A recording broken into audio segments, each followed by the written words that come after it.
Hey guys, welcome to our channel comico tragic. ఈరోజు మనం ఒక కథ వినబోతున్నాం అన్నమాట.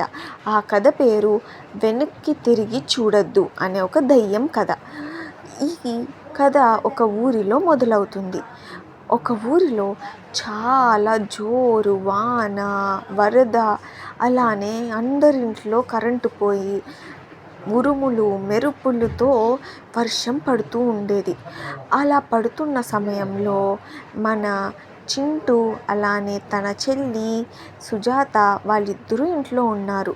కానీ వాళ్ళమ్మ నాన్న పనికి బయటికి వెళ్ళి ఇంకా ఇంటికి రాలేదు. అలానే కరెంటు కూడా పోవడంతో చింటూ అలానే తన చెల్లిని కూర్చోబెట్టుకొని ఒక లాంతర్ని వెలిగించుకున్నారు. దాంతో కొంచెం వెలుతురు వస్తుంది. ఇంకా దాంతో వాళ్ళకి కొంచెం భయం తగ్గి అప్పుడే సుజాత తన అన్నతో ఇలా అంటుంది, ఏంటన్నా ఎంతసేపు ఇలా గమ్మునే కూర్చోవాలి, నాకు చాలా బోరు కొడుతుంది. బయటికి వెళ్ళి ఆడుకుందామంటే వర్షం ఉరుములు, ఇంట్లో ఆడుకుందామంటే అసలు కరెంటే లేదు, ఏం చేద్దాం అని అడుగుతుంది.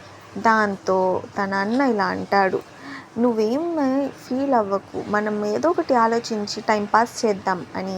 సరే, నేను ఒక కథ చెప్తాను విను అని అంటాడు. దాంతో తన చెల్లి సుజాత ఇలా అంటుంది, అయితే నాకు దయ్యం కథే వినాలని ఉంది. ఈ చీకటికి బయట వర్షానికి నాకు అలాంటి కథలే ఇష్టం అని అంటుంది. మళ్ళీ చింటూ ఇలా అంటాడు, సరే నేను చెప్తాను, మళ్ళీ భయపడకూడదు సరేనా అని అడుగుతాడు. దాంతో సుజాత సరే నువ్వు చెప్పునా అని అంటుంది. దాంతో ఈ కథ మొదలవుతుంది. చింటూ ఇలా అంటాడు, చెల్లి ఇప్పుడు నేను చెప్పబోయే కథ పూర్తిగా విను, మధ్యలో భయపడి ఆపమని చెప్పకు.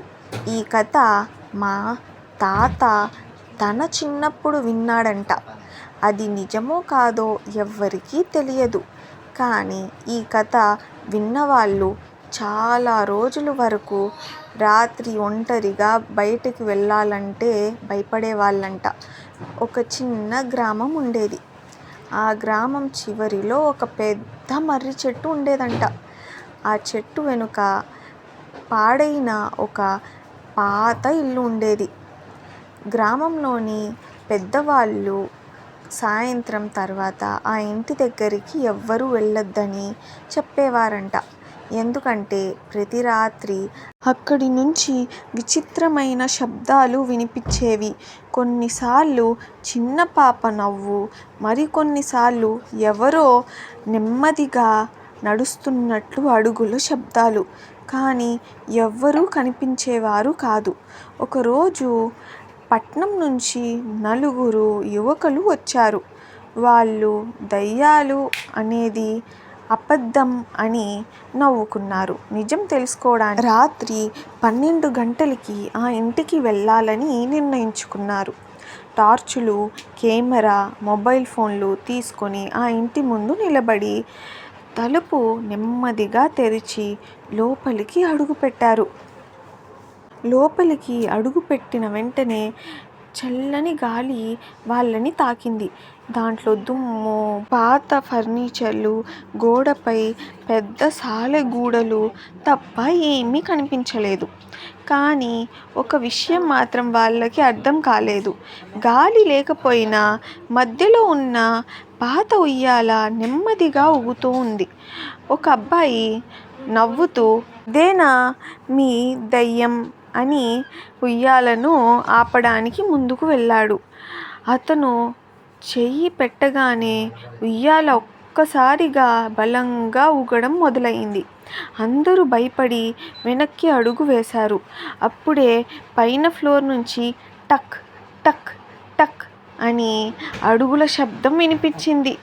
ఎవరో నెమ్మదిగా మెట్లను దిగుతున్నట్టు అనిపించింది. టార్చ్ లైట్ మెట్ల మీద వేసి చూశారు. కానీ అక్కడ ఎవ్వరూ లేరు.